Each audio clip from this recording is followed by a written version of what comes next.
Hai, Assalamualaikum guys, bersama aku lagi Faizanal. So hari ni pada 30 Mei masa aku tengah rekod video ni, aku telah ambil vaksin AstraZeneca ataupun nama singkat dia AZ, dos yang pertama di PWTC KL. So dalam video ni aku akan kongsikan perjalanan aku dari rumah ke PWTC dan macam mana, apa kesan simptom yang aku hadapi selepas aku ambil vaksin AZ. So guys, kalau korang tanya aku macam mana aku boleh dapat appointment untuk vaksin, aku pun sebenarnya tak jangka tau. Sebab masa aku cuba untuk register baru-baru ni kat website, memang aku salah seorang yang gagal lah.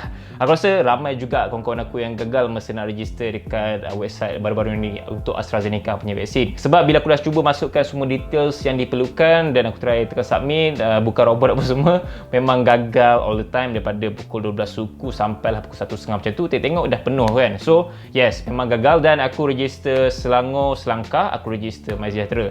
So after a few days, iaitu semalam pada 29 hari bulan 5, tiba-tiba aku dapat message daripada petah nombor dia dan dia cakap yang aku ada appointment untuk vaksin AstraZeneca di PWTC KL. Dan aku tengok MySejahtera app aku dah berubah dia punya appointment tu, which is aku boleh ambil pada 30 hari bulan 5. So ya, aku accept dan aku pergi keesokan harinya, iaitu hari ini masa aku tengah rekod video ni. Perjalanan dia memang sangat-sangat singkat. Semalam aku dapat appointment, hari ni aku pergi appointment. So memang laju gila kan dia punya proses. Dan Alhamdulillah, semua proses daripada rumah kepada PWTC sampailah ambil vaksin memang sangat-sangat lancar dan aku memang boleh puji orang yang buat SOP ataupun yang uruskan dia punya proses kelancaran apa semua, dan aku berterima kasih untuk semua staff, semua sukarelawan yang ada masa aku ambil vaksin dekat PWTC KL 30 Mei pada pukul 8 malam. So guys, masa aku datang PWTC KL memang parking agak padat lah. Bukan agak padat, memang padat gila kot. So aku parking dekat atas jambatan area PWTC KL tu lah. So jalan sikit je, tak adalah jauh sangat pun kan. After aku masuk kawasan PWTC tu, aku tak boleh nak masuk benda-benda kawasan tau. Aku kena lalu kawasan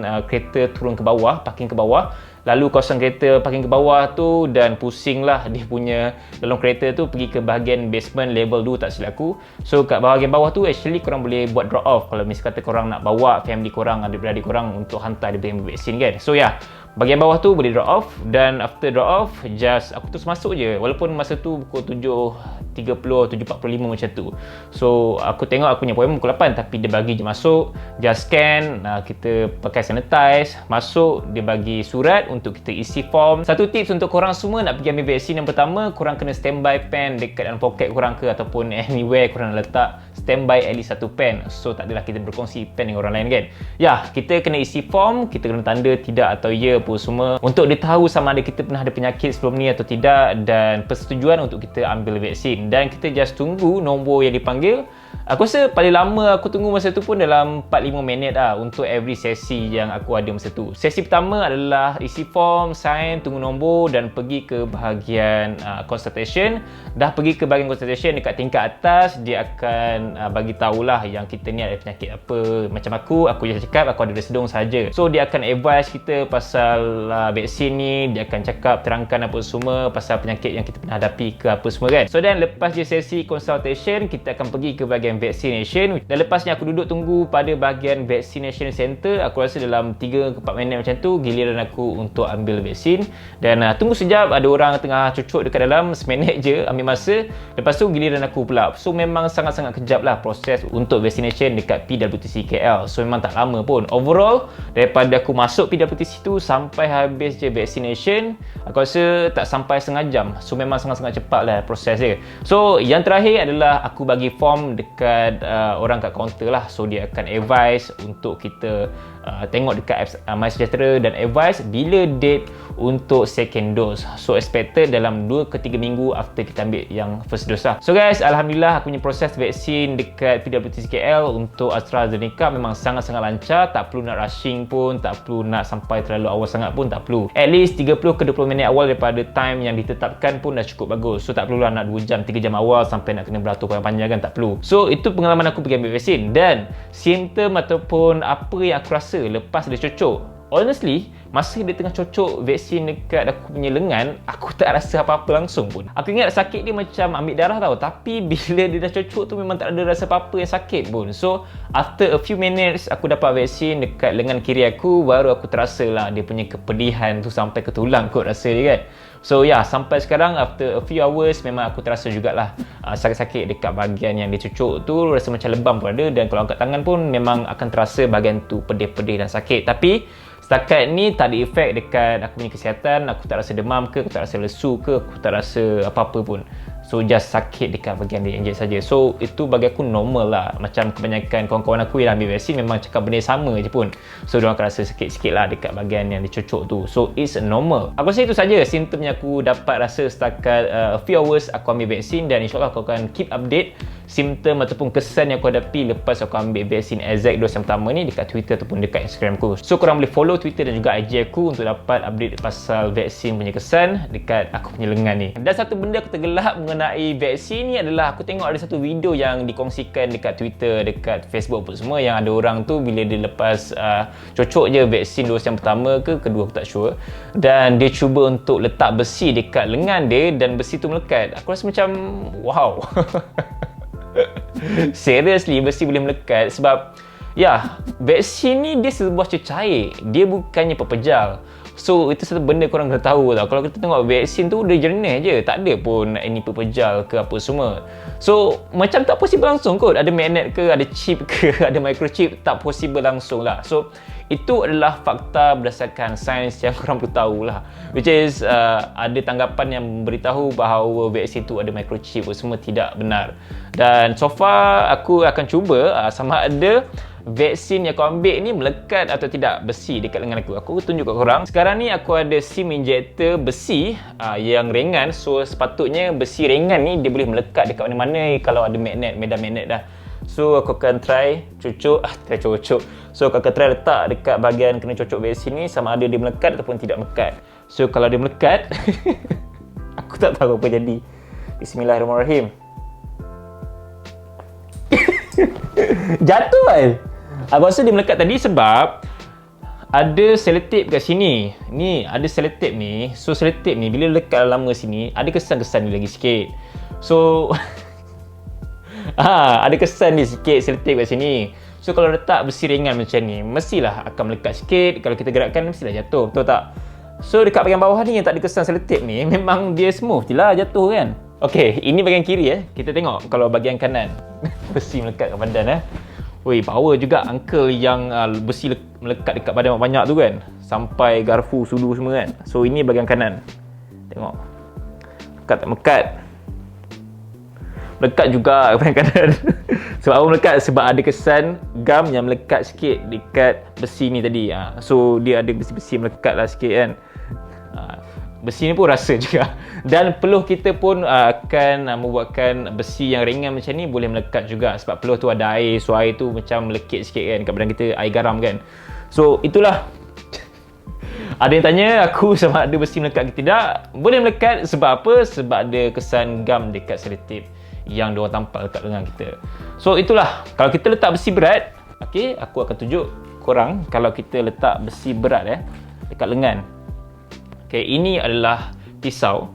Berat dia dalam 100 ke 200 gram macam tu je. Aku akan cuba letak. Kita tengok sama ada melekat ke tak. Okay, tak melekat. Memang semua tu membongak je. So tak betul lah tanggapan mengenai besi melekat dekat badan sebab cucuk vaksin.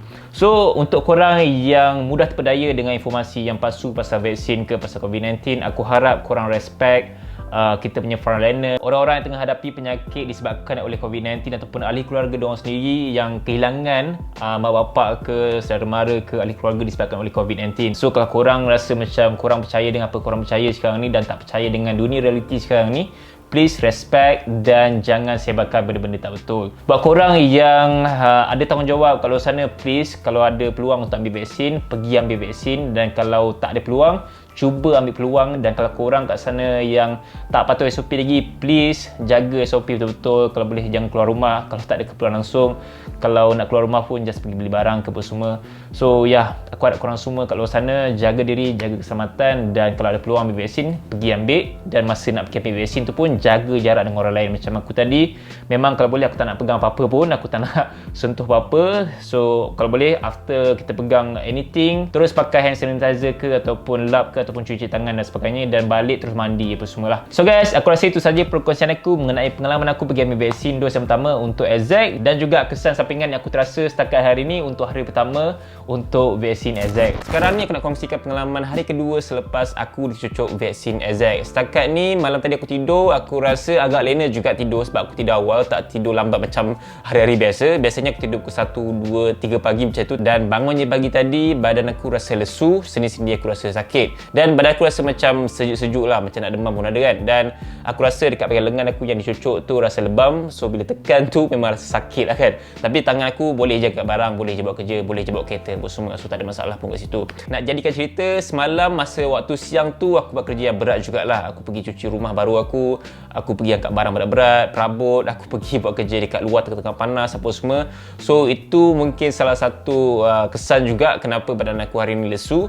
So kalau korang semua nak ambil vaksin, sebelum tu kalau boleh jangan buat kerja berat, kalau boleh hari tu rehat apa semualah. So tak adalah badan kita terkesan dengan vaksin dan juga dengan kerja berat yang kita buat pada hari yang sama. Aku rasa ramai juga yang menghadapi simptom macam aku, tapi ramai juga yang tidak menghadapi sebarang simptom. So itu ikut badan dan ikut juga korang punya kerja macam mana pada hari tu kan. So kalau tak rasa simptom apa-apa, bagus. Tapi kalau rasa tu, kalau boleh rehat dan jangan buat kerja berat sebelum ambil vaksin. By the way, simptom-simptom yang kita rasa sekarang ni, kalau rasa macam lesu ke demam apa semua, dia tengah build up antibody baru untuk badan kita. So dia bukannya memberi kesan jaga masa yang lama, tapi benda ni akan rasa dalam a few days saja. Paling lama pun maybe dalam masa 3-4 hari macam tu je. Tapi biasanya kawan-kawan aku yang dah ambil ataupun perkongsian daripada warga Twitter, aku nampak majoriti tak dapat simptom yang macam parah pun. Paling-paling pun demam je, itu pun demam dalam sehari 2 hari macam tu je. So korang jangan risau pasal simptom ni, sebab dia ikut badan juga. Fakta menarik untuk vaksin COVID-19 yang tengah ada sekarang ni, macam AZ ke, Pfizer ke, ataupun any vaksin, adalah untuk mengurangkan risiko jangkitan COVID-19 dan juga mengurangkan risiko penyakit kritikal. So kita kata korang ada penyakit kritikal macam barah ke apa semua, at least dengan adanya vaksin ni dia kurangkan masalah kritikal tu supaya kita tidaklah teruk sangat seperti mana yang orang tak ada vaksin hadapi. So at least dia boleh menyelamatkan nyawa kita sikit sekarang ni daripada kita terkesan dengan penyakit disebabkan oleh COVID-19 dan juga penyakit kritikal kita kan. So buat korang semua yang ada kenalan orang yang berisiko tinggi, macam orang yang lebih berumur ke apa semua, aku galakkan untuk korang, sarankan diorang ambil vaksin yang ada di Malaysia sekarang ni, macam AZ, Pfizer dan sebagainya. So buat korang kalau sana yang belum daftar lagi untuk ambil vaksin, aku galakkan korang pergi daftar dan cuba ambil peluang dan pikul tanggungjawab untuk kita sama-sama menang melawan penyakit COVID-19 di Malaysia, supaya semua orang kat Malaysia ni dapat vaksin dan dapat perlindungan yang ekstra daripada penyakit yang korang mungkin akan hadapi kalau korang terkena COVID-19. So guys, aku rasa setakat ni pengalaman hari kedua untuk vaksin AZ yang aku ambil dekat PWTC KL, dan korang boleh kongsikan pengalaman korang dekat bahagian komen selepas korang ambil vaksin. Korang rasa macam mana? Badan korang rasa lesu ke, demam ke, apa ke? Untuk badan aku, inilah aku rasa sebab semalam aku buat kerja berat. So itu saja, dan insyaAllah kita bertemu lagi dalam video. Assalamualaikum. Bye.